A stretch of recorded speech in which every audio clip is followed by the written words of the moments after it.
We are rolling. I'm here with Neal Middleton, frontman of Royal Bliss, established in Salt Lake in 1997. They've been around for 27 years now. Yeah, jeez, oh my gosh. So I hope you guys will enjoy this one. First question. Can we talk about the most mysterious and confusing urban legend of Royal Bliss history? Uh-oh. Yeah, sure. David Lee Roth. That's the thing with Wikipedia is like you can put anything on there, and I kind of run with it sometimes because that's a lot of the interviews lately. I don't even know when that got added.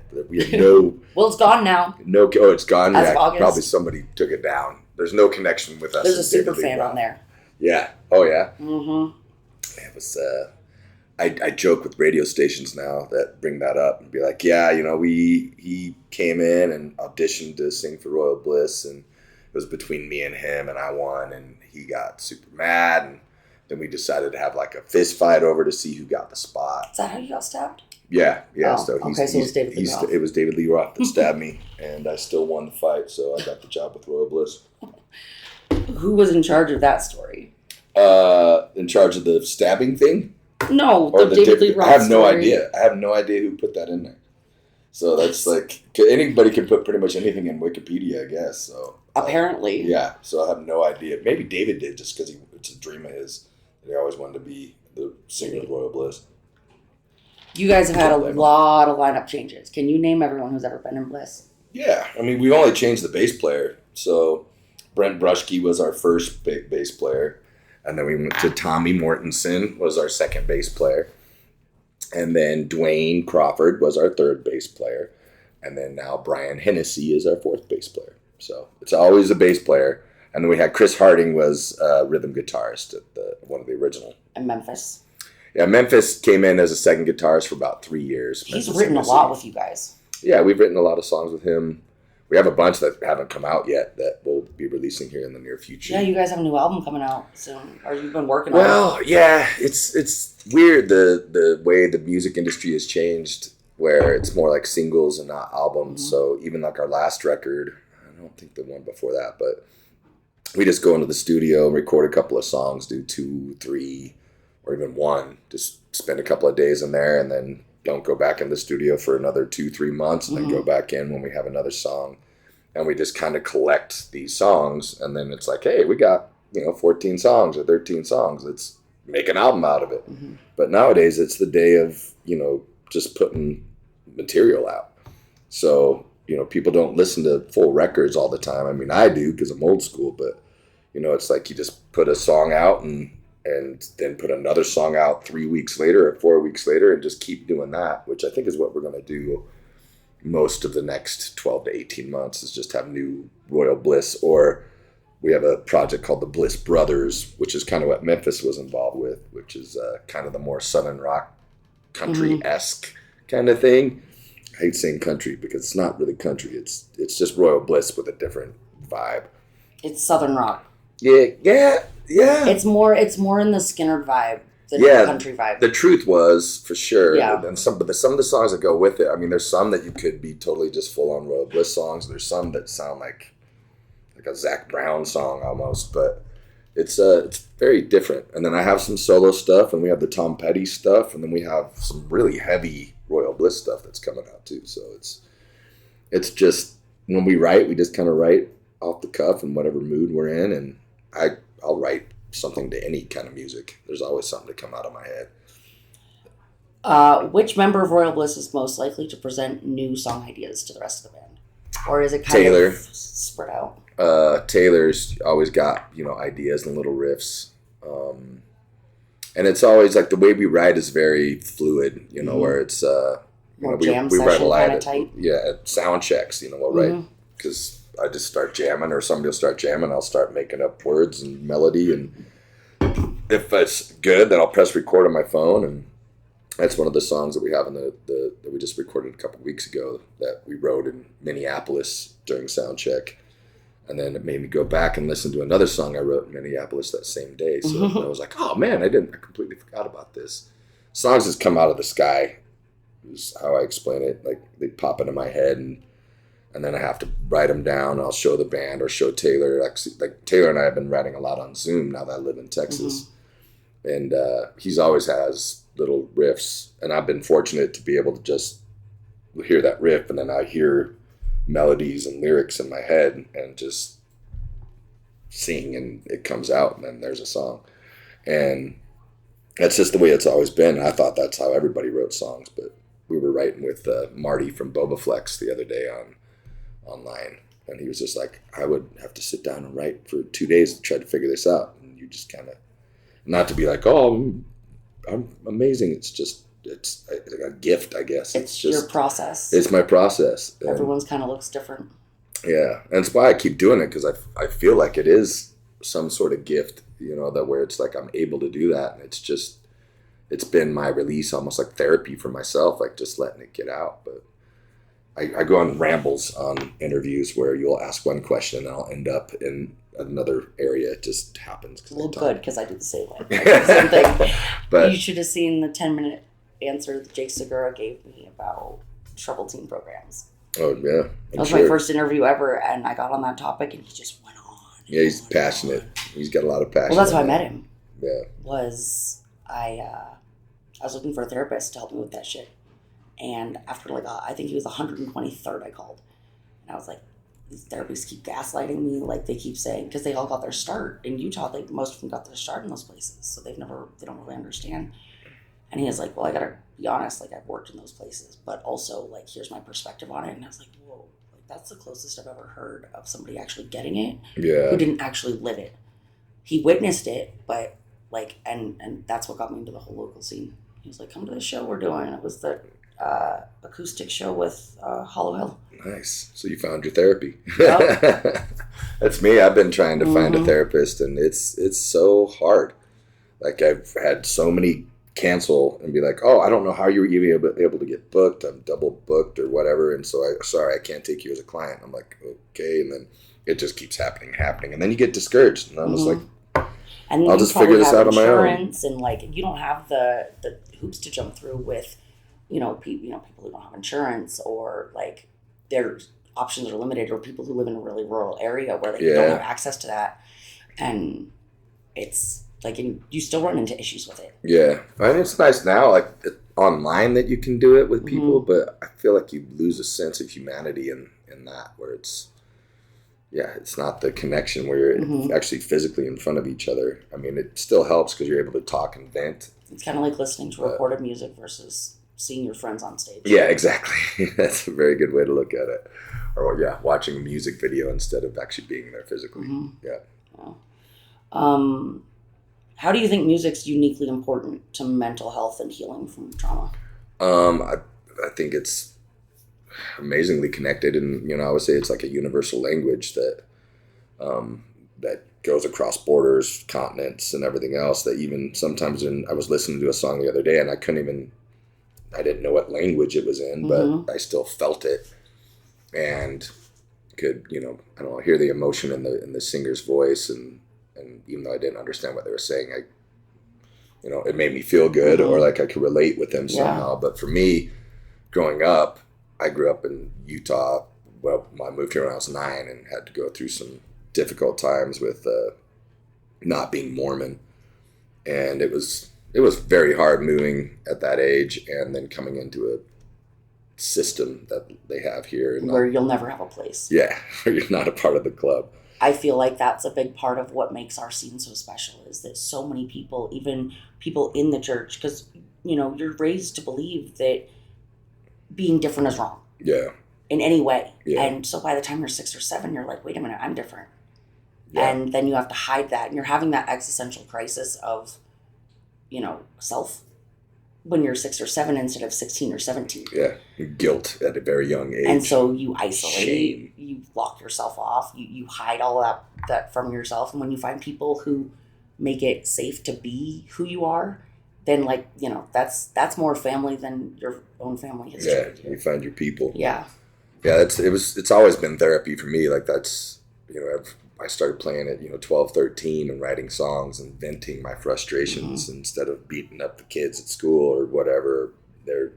or even sinking deeper inside, I just sang songs. And I think that's how I got my writing process, because I would just let it out, even by myself sitting in a room, just screaming songs or just getting those emotions out on paper even. And so for me personally, it is my therapy, and it still is when I get on stage and sing about those stories, and it takes me back to where I was when I was writing those songs and the things that needed to come out of me at that point. And the fact that people can relate we have 27 years of music, and that's the beautiful thing about most bands and songs themselves, is that you can always find a song that you can connect with that feels like it was written about you or for you, where you relate with that message. And it's good to know that other people feel the same, or that you're not the only one going through that moment. And so for me, that was like listening to music back in those days. That's the songs I'd attach to, that I'm just like, man, this is a song about my life. And I remember Ed Kowalczyk it was a quote from him, the band Live, that said, I don't like telling the meanings about my songs, because I want the people to take those songs and make them theirs. So it's like, whatever that song means to you. And so I say that a lot too. Sometimes I'll tell about the story for me, but I always want the audience, like, whatever this song means to you is what the song means. And so whenever you're allowed to take those songs and the lyrics and the story behind it and turn it into your life, then I think it's a really good healing process. Yeah, no, I agree. I think most musicians and many music lovers have experienced moments where like a certain song or album or artist has been the last thing keeping them alive, at least until the end of the song. I'm pretty sure you know what that feeling is like. Who or what was the very first one of those for you? Artist, album, song, doesn't have to be anything specific. Oh, man. That moment when you realize, wait a minute, I can stay alive through this. Well, there's a bunch. I think I relate. I don't want to go to Disney songs. I love Disney songs, but as a kid, I didn't have a lot of, like, I don't want to say trauma or anything until I moved to Utah. And then, as cheesy as I might say, but Depeche Mode was a band that a lot of their lyrics and songs I connected to. And then, when I was young and I moved here at 9 and started liking girls. And so then it was always songs about heartbreak and things like that I would connect to, like that Depeche Mode's I want somebody to share the rest of my life. I don't know why as a 11, 12-year-old kid that I'm like, thinking about that. But you probably knew it to some extent that you wouldn't be accepted into most of their families. Yeah, that's very, very true, because a lot of kids couldn't hang out at my house, or I couldn't hang out. Well, I could play at their house, and then they'd always talk about me going to church. And at some age, you realize that carries over to dating too, and jobs, and like your social status, and all of it, everything. Yeah, it's weird. And Pearl Jam was probably the band that I got into a lot. After I've that, gotten that answer once before. Yeah, Pearl Jam's probably my biggest. They're my favorite band. And I mean, when I go really back to those old songs, like, Pearl Jam was there for me. Crash Test Dummies would always make me smile. I love Crash Test Dummies. So that was the first band I went and saw. Nobody knows about them. Oh, I love those guys. Oh, they're so good.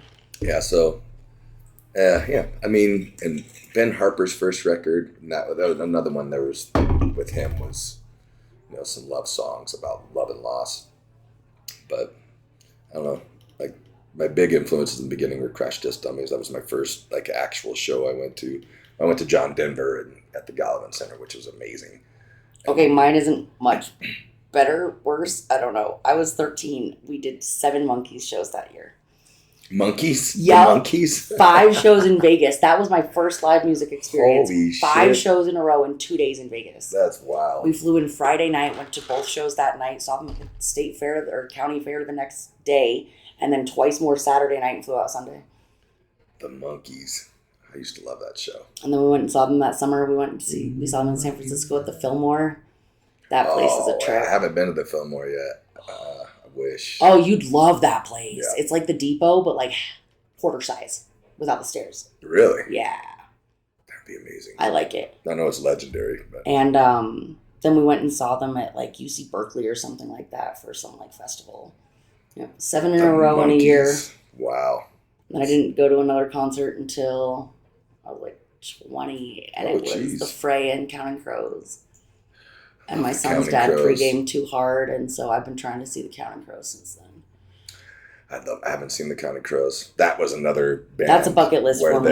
Their lyrics and songs, that was another one that was heavy. Me too. Sit there and listen to. Oh man, his voice is so just haunting, and his lyrics and everything. It's genuine and authentic. Yeah, you can feel it. I love them. Yep. And you know me, I like deep cuts. So like Anna Begins is one of my favorites, and like stuff no one knows about. Yeah, Anna Begins is great. I love that one. Change your mind. Oh, that sounds good. Yeah, sorry, I'm distracted. As an artist, when you're ready to quit, what keeps you going? Like when the whole concept of creativity loses meaning, where do you find proof that it's still worth it?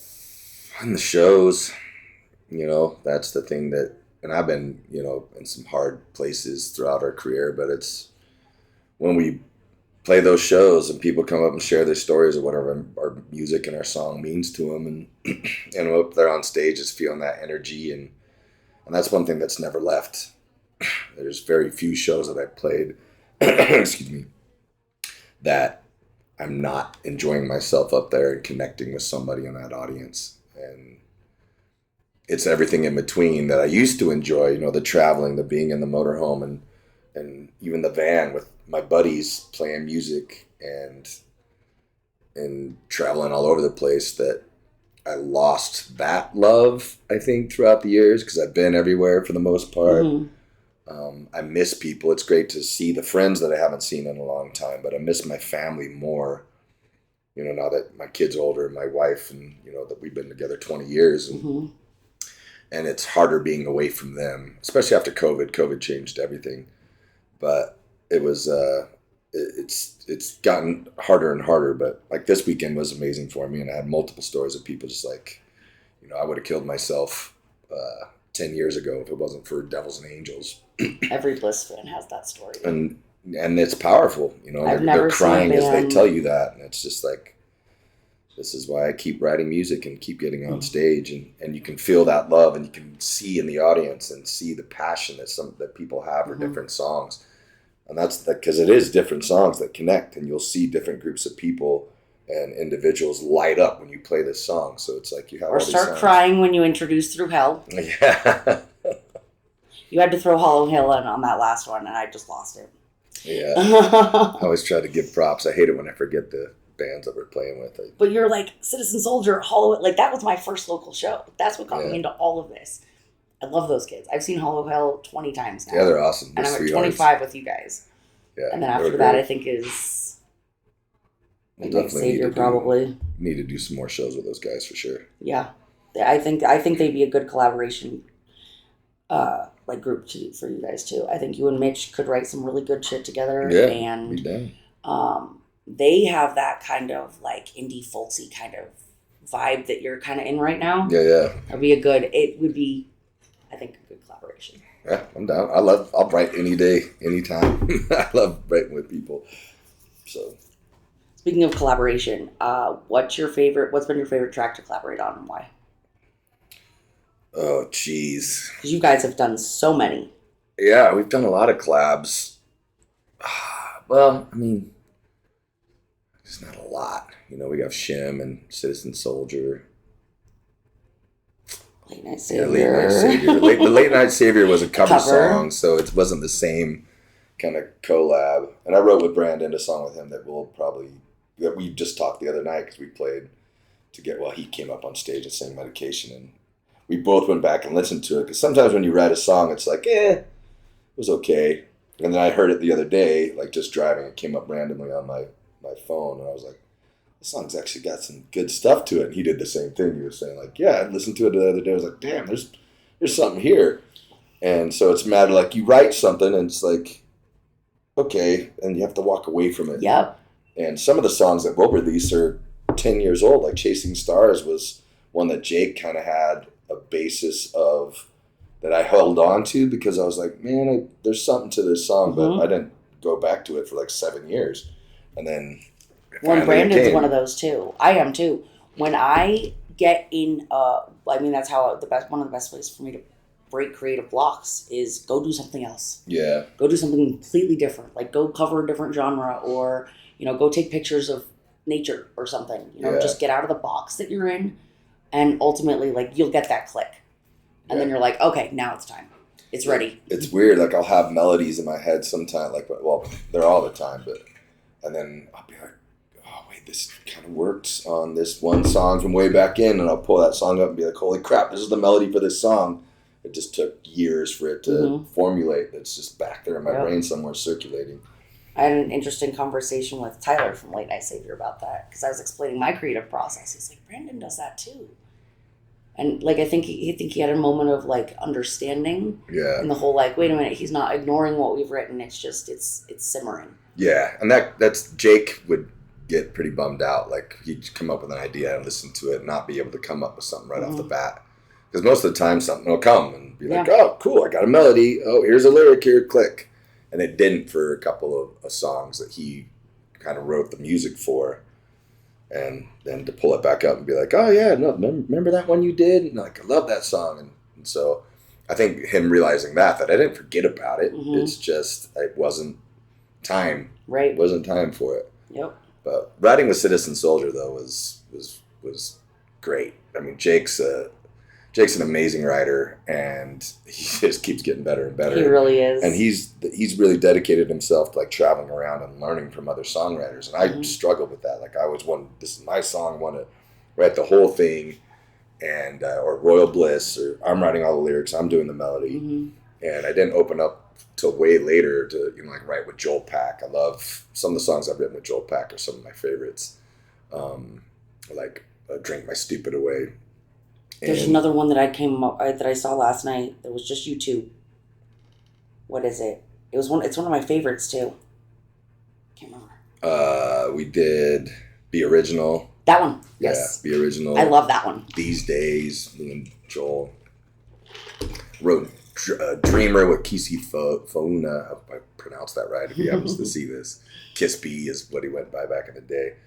Which then Dreamer ended up being huge in Bulgaria, which is crazy, but that was a random. They were rehearsing in the same spot as us, and I didn't even know them, and I kind of popped in like, oh, you guys got some cool stuff, and I just kind of went in there and started singing over their stuff, and they're like, oh shit, like, press record, and I ended up writing like 4 songs with them in their rehearsal room, and it was awesome. There's a few of those I think should still come out, but I forget about all the songs I just randomly write with people. And should probably go back and try to find some of those. Speaking of random collaborations, every great band has one extra band member who most people never really know about. A sound tech. Want to tell us about yours? Yeah, so ever since the beginning, we found that having a sound engineer was crucial. We learned that from like going on our first tour. I remember we were doing a show in UC Davis. And my sister went there. Oh yeah, it was fun, but sound guy's back there looking through nudie mags while we're playing, and it was just like, need more monitor, and so the whole first tour without a sound guy sucked. Because you never know who you're gonna get. Yeah, you don't know, and that's the thing, and to have a sound guy that knows your music and knows the parts and is passionate about what you're doing is critical. And so we've had a few throughout the years. Eric Stoddard, we're still in business. We opened a production company with him. He was probably, he legend for us. And Brett Morgan and Matt Cleary, Neal. I mean, we've had a few that have come out on the road, but the staples: Brett Morgan, Eric Stoddard, and then Too Tall, who's been our latest one. Too Tall's freaking incredible. Nick Sondra. He does amazing work. Yeah, and he's very passionate about it. And it's funny because he had a connection with us because he had a troubled childhood as well. And very Utah based. And he was working in a steel mill and was listening to us all the time. And so we were kind of like his therapy music as well. And one of our other sound engineers, Junior, is who brought Too Tall out. And Junior couldn't do some shows, and Too Tall came out, and it kind of became this thing where like, hey, I'm available. And then we haven't looked back. He's been with us for 8 years now, I believe. He's so good. And now he's Citizen Soldier sound Saves tech. Sonic Temple. Yeah, he's an amazing sound engineer, and he's so passionate about it. That's what is really cool. And he hasn't lost that passion when it comes to doing a good show. Like, he understands that the sound engineer is that a band member, is that extra member of the band, where he just lights up and gets excited, and he's into the show. You see him back there on the board. I've got so many amazing videos. Did you see the one of him and Jordan Clark jamming out at the Petty Show? Oh yeah. Love that video. Yeah, that was so good. He's awesome. Yeah. More he drinks, the more the delays are off. But but he gets into it. He's out there rocking and talking on the mic on the monitors. It's pretty hilarious. And your little thing with I Was Drunk? Swim You. Is it? The one that we wrote? No. Oh yeah, where he drops the bass. No, he's got to do the whole like arm he goes twist, like the low down and up. He's like, ooh, we're gonna get this. And the look on his face, that was exactly it. He gets excited for that. And then we wrote Swim You together. Yeah. So he was like the main inspiration behind that, just because he's the one that said, smoke weed in my underwear, and that went in my head. Oh, that's awesome. Funny. Let's see. What else I got? Sorry, I'm a blabber if you're still watching. What's one thing you wish someone more experienced would have told you earlier in your career? And how do you think hearing that might have changed paths you've chosen to take? Oh, jeez. Well, I mean, there's a lot. I've drank way too much during our career, and I think that's slowed us down a lot. I mean, everybody in the band. I mean, we were just a drinking band that most bands could not keep up with. I've heard stories. Was it a weasel that was in the basement at Taylor's house? Some kind of stuffed thing. Some kind of weird animal. I can't remember what it was. I don't remember. Like an armadillo or something? Stuffed armadillo? Maybe it was like maybe it was a stuffed armadillo. It was some kind of animal like that. Yeah, that's the thing. Like we were raging alcoholics when I guess you could call it alcoholics, but we were just being rock stars, and we were just drunk all the time. And I think that definitely hindered us, but we were able to get on stage and destroy. And so we would tour with some bands and drink with the other bands, and they weren't able to handle it the same way. And so we would have bands that weren't able to tour with us anymore because it's like they're bad influences on you guys. You have horrible shows. You can't do what they do in the way of like drink and still get up on stage and perform. And I mean, I've seen how fans buy you guys drinks all through shows. And like I think if you guys drank everything that everyone bought you, you guys would be on the floor by the end of the night. Well, that's what I used to do. I'd probably have 20 some odd shots in a show and still be up there singing. And sometimes I wouldn't even remember the second half of the set. But in my head, I'm just like, that's what we got to do. We got to help the bar make money. We want the bar to be happy. We want the bartenders to be happy. I don't want to be rude and say no to these shots or no to these drinks. So I justified all that in my head, and then we'd have these connections with people. But there's sometimes like in these different cities where I'd go out partying with these people all night and not remember most of the night. And then we'd come back there and people would be like, Neal, what's up? And I'd give my number out to all these people and have random people calling me, and I wouldn't remember like how I knew them. And so I just got like, yeah, okay. And they'd have stories about my life and they'd tell me something that I did to help them, or I don't know. It was tough because it made some great connections, but it also, I think, definitely damaged what we were capable of at a young age. And the other thing would be, like I was saying, like being too prideful in writing and wanting to control all my own, like to write all our own stuff and not let anybody else write with us or take anybody else's song. I was very like, we're playing all the instruments. I'm not going to use auto-tune. I don't want to use anything artificial, and it's all Royal Bliss. Mhm. Where if we would have been more open to writing with other people and doing other things, it could have benefited our career significantly. Well, you guys have, I mean, recently especially, you've done so many collaborations, and you've done that with up and coming artists, and I think for a lot of them, it's made a decent, like a pretty big difference. Oh yeah, I mean the song we did with Citizen Soldier is the biggest song we've ever released.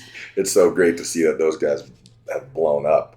I mean, it's weird, and it's a little, it would have hurt me way back in the day to be like, just my pride. Like, and even if someone said you need to slow down on drinking or you need to write with somebody else, I would have been like, fuck you, fuck you. But that song, it's the biggest song, and Jake was the majority writer on that. So it's like, it's still like our biggest song is somebody else's, and then the second biggest song is the cover that we did with Late Night Savior on Apple. So it's like I look at these where it's like, these collaborations, even though the one's a cover, but it was really well done. Mm-hmm. It was. So, I think it's better. It's way better than the original. Yeah. Oh yeah. Way better. Yeah. I turned that original on for people, and they're like, "What is this?" Yeah. It's yeah. It was. I didn't even know it was a cover song when we did it. He was like said something about Sam. It's Sam Smith. Yeah. Sam Smith's song. So I hadn't even heard that song until I recorded it with him. You guys kill covers. I mean, you do a Petty show every year. Oh, at least one. What are we doing? 5 this year? 4? No. 5 if you include March. Oh yeah, we did 1. And then you got 4 more scheduled September. Oh yeah, then we have August. The San Diego Amphitheater one and is Colorado. So we have 4 this year. We might do one in Spokane. I gotta actually tell them if I can do this show or not. I don't know yet. But yeah, I mean, and I love doing covers. It's also one of those things where it's not our song. Mm-hmm. Tom Petty's different, like singing Tom and Petty stuff and just doing it our way. I mean, we play everything the way, we pay respect to the way they wrote the song. I don't sound or look like Tom Petty, so I don't try to be him at all. I mean, I put some inflections on different songs to just make it familiar, but I love rocking out his music. He's just such a great songwriter, was such a great songwriter that it's fun, and the audience lights up and just sings every word. It's like, it's a little too much fun. The Petty show, from, as an audience member, and I talk to so many, I talk to the fan base a lot. I'm kind of like the middle ground between the artists and the fan base. And for a lot of people, the Petty show is the only Bliss show that they go to every year, and it's an annual thing. Yeah. That one or the Thanksgiving one. I know a lot of people I met at my first Bliss show was Thanksgiving 2023. The one with Broke City, Black Moods, and Zam Trip. Oh, nice. That was my first Bliss show, and my first Bliss song was Through Hell. Wow. So, that's cool. But yeah, I met so many people at that Thanksgiving show that now it's an annual thing. Hey, are you going to the show? Let's meet up.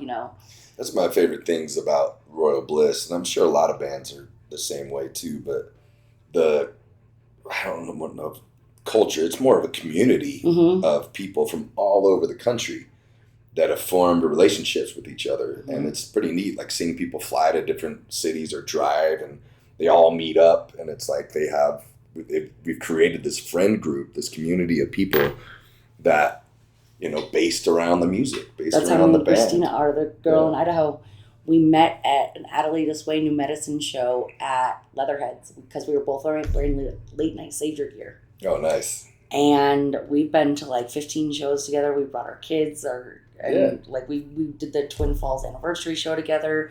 We did the Late Night Savior Brigham City 4th of July show together. She comes down here every time she's following one of her other bands. That's awesome. We hang out and we do Late Night Savior karaoke. And the community of rock and roll. Mm-hmm.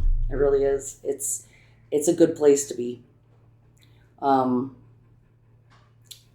Has a fan's reaction to your music ever really deeply touched you in a way that really stands out? I mean, it's happened a lot. Like I said, that's the thing that kind of keeps me going. When they break down in tears and tell you what the song means to you, and then, the other night as well was your song was at our wedding. We played your song at our funeral. or somebody's funeral, Mm-hmm. their funeral, obviously, but there's, not to think of one individual or one individual story. I've heard some pretty deep, crazy stories of what our music has meant to people, like pulling them out of very dark places. I mean, that's the best feeling, when you help somebody stop from unaliving themselves, where like your song connected. You've been such a that way. I can stay alive till the end of the song for so many people. So many people. Devils and Angels is a huge one. Yeah. That's one that most people connect with a lot. But sometimes I'll hear interesting ones. Pain and Medication. Those two are some big ones for some people. I don't know. It's like we have so many songs. That's why I There tell are people, so I'm like, many. if you dive down the Royal Bliss rabbit hole, you will find one that you really connect with. And there's something there for everyone. Yeah. By and By is another big one that people will mention, that I'll play that and I can see the tears in the audience and feel that energy. Drink My Stupid Away. Yeah. It's another one. Yeah, there's a lot. But like, to think of an individual, it's and just playing shows, where I played a show in Texas the other day, and recently everybody has heard about the floods and the loss of life down there, and in my neighborhood of Kingwood, they lost I think 4 or 5 people, one entire family basically, and one of the little boys' bodies had came home that day, and they did a memorial and then came to the show because we were doing a benefit to help.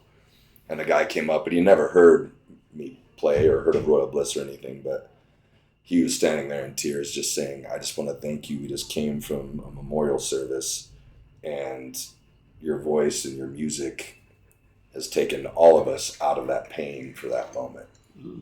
And that was really powerful. Just, have a stranger that's never heard us and just connect, because that's the best part of music. Like, no matter what people are going through, and no matter what walk of life you're from, or side, red or blue, or your belief system or anything like that, when you get everybody in a room and you're able to take them away from all those things that separate everybody and bring them together and unite them, where you have that one thing in common of that moment, watching that band and connecting to the songs, to the music, is like the most powerful thing in the world. I love seeing that out there. People, like, just completely different people that because you know them personally, are complete opposites, and they're standing next to each other, singing and rocking out and having a good time, and that's the best part of music, is that distraction. You take them away from everything else in life for that hour and a half that Bliss you're on fans stage. go harder than I think any other fan base I've ever seen.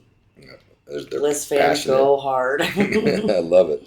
Well, I think they feel that we're pouring our hearts out, and it's very real for us. And every show we want to give the absolute best we possibly can, for multiple reasons. They pay hard-earned money to come watch us play. We do. Like, I've never seen a bad show. I've never seen a show that I've been disappointed in. I get stressed out every show. I freak out because it's just like, I'm always worried about doing my best or being able to pull it off the right way. And you never know if it's somebody's first experience with rock and roll, or first time, seeing Royal Bliss or anything. Like, you want to take them away. My husband's one of those. Yeah. Oh, man. I can't believe you guys pulled that off still. I'm someone who says local music is like the crap that you play on Guitar Hero to get to the good stuff. And you never go back and play it again. That's what he said. Yeah. And then when I looked down, it was April 5th, the one at the cabin in Park City. Oh, yeah. Looked down at that set list. And he only came with me because it was snowing. I was like, you're going to go anyway, I know, but I guess I'm coming with you. And I see fucking King Nothing and Enter Sandman, and I go, oh, fuck, these guys better fucking pull this off, or I'm never going to hear the end of it. And I get in the car, and I asked him, like a scared kid, like, so how'd they do? Well, it would have been better if they did the whole solo of Enter Sandman. So I told Taylor that, and he did it. He did the full one the next show. And then he was really hooked. That's amazing. That was his intro to Royal Bliss. Yeah, so we got him in. Got to get him in one way or another. Well, and now Eyes of Ava is his huge. I mean, you heard him the other night. Oh, yeah. His big, like, I love these guys. But also, he listens to a lot of Hitmen. Oh, yeah. American Hitmen for sure. That's a big one for him. Well, I'm sure. Late Night Savior. You can connect with those guys. Yeah. And I think that's kind of part of what dragged him into the whole local scene too, was Dan. Yeah. Like I told him, I was like, amazing. when Dan's on that stage, I know I don't have to worry because I know someone's watching my back. Yeah. Because I know he is. He can see everything behind me and he's paying attention. Oh, yeah. Dan's that. amazing. Yeah. Dan Cord from American Hitman, in case. Yeah. We love them. Yeah. We love those guys. Yeah, he's an amazing guy. And he just he turns into a little kid every time he's up on that stage. He does. He really does. It's great to see. And when my husband commented on that when you guys played Metallica the first time, he's like, whoa, he really gets into it. Oh, yeah, he loves it. Yeah. He loves it more than anything. It's amazing. Yeah. Well, I'm going to end with the question I always end my interviews with. If you had to replace each of your band members with a legendary rock star for one show, who would replace each of your band members and what venue would they play? Holy shit, that's a tough one. Everyone's excited. And what venue? Yeah. Oh, man. I don't even want to... I feel bad even talking about this. There's one venue that I've gotten in like 80% of the interviews I've done. Oh, man. I don't even know the names of most musicians. The original bass player for Ben Harper, I can't remember his name, but just this big old black dude that just, I mean, he's just amazing. Like I love Ben Harper, but I would watch him the entire time. I can't remember his name. I wish I remembered his name. It's like watching Scott But Bartlett. he passed. Yeah. Yeah. Just seeing Bartlett with the same guitar that Taylor plays, it looks like a matchstick in his hand. Yeah. And I was like, whoa, that guy. he makes that thing look so small. He does. Those guys are awesome too. Guitar? Oh, jeez. This is so hard. I think it'd be fun to play with John Mayer. Ooh. John Mayer, Ben Harper's bass player. God, I wish I remembered his name. Drummer wise, oh jeez. I want to go to Keith Moon, but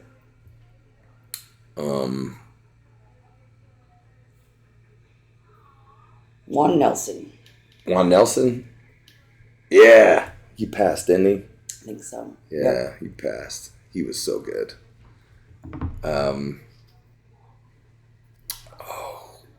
The drummer of, I don't know his name either. The drummer of, oh my gosh, I just spaced the band name. The lead singer is Neal as well. Oh no, the drummer at Tesla. What's his name? I know who you're talking about. I don't know any band's names. I don't know album titles.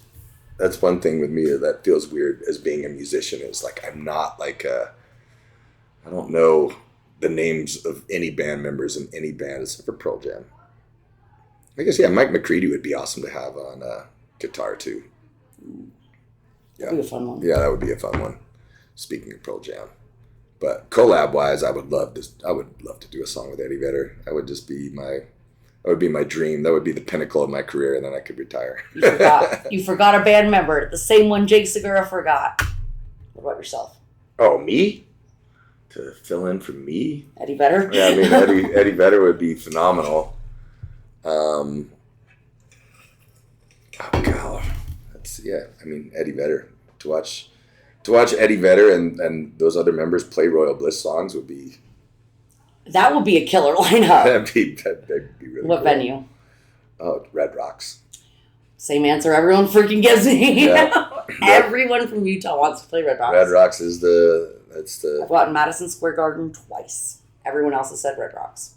Madison Square. Yeah, I've never been there, so I've been to Red Rocks. Brad was there this weekend. Oh, really? Which I never played there. Oh, cool. Yeah, Madison would, just because it sounds cool. I've played at the Gorge. I haven't played Red Rocks yet, though. I haven't been on the main stage of the Gorge. That would be really cool. But, yeah, Red Rocks. If I was able to sing with Eddie Vedder at Red Rocks, that would be, oh my gosh, I did it. That's how you know you made it? Yeah, my goals for myself has always been so high, and I'm never happy, never pleased. Artists are like that. Anything I ever do, so. It's part of what keeps you going, I think. Yeah, that motivation of like, I can do better.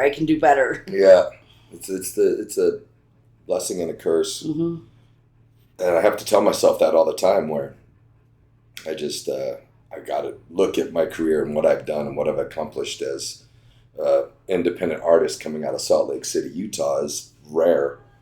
And we've done, to keep a band together for 27 years, obviously, we've had different members, but, me, Jake, and Taylor for 27 years. And you go back and look at the concerts and the festivals and the songs and the numbers on the songs. And it's impressive. Like if I would have told myself that as a 12-year-old kid, I would have been like, man, I'd be really happy about it.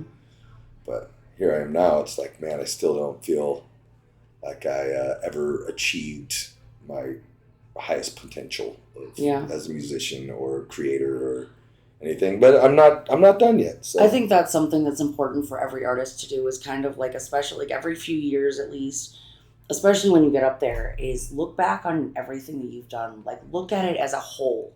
Yeah. And like, rather than seeing little bits and pieces and nitpicking little, like I could have done this better, I could have done that better. Look at everything together and realize that you've done a lot more than you think you have. Yeah, and that's something I struggle to do, that I need to do more of.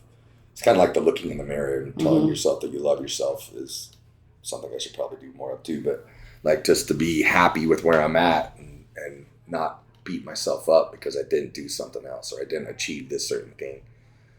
And I think most people in their lives should be able to look at that, to be like, find those moments that you've created either for your family or yourself and experienced and be like, I did that. That's pretty damn cool. Yeah. So own your accomplishments. Yeah. Don't minimize them. Yep. That's the truth. It's hard to do. I don't know why it's so hard to do. I don't know either. It helps when other people are telling you the opposite of what's going on in your head. Yeah, exactly. It really does. It's like, oh, you're great. It's like, I wish the voice in my head wasn't going like, yeah, but you're not that great. But it is. I've learned to replace those with the good ones. It's good. That's a skill I need to figure out. I'm trying to figure it out. Listen to your fans. Listen to the things they've said. Yeah. When your mind is saying, oh, I haven't done anything, I haven't done this, relive some of those moments of, this song saved my life. Yeah. And that's what I do. That's why I do this. That's why I don't give up and why I continue to write. Because maybe that next song is the song that saves somebody's life. Yeah. Well, that's a good place to stop. Yeah. Well, thank you. Well, thank you. Had a great time. Yep. We should do this. Thanks for all your love for the local community and the local bands and your support. And always. That means a lot. Of course. Thank you.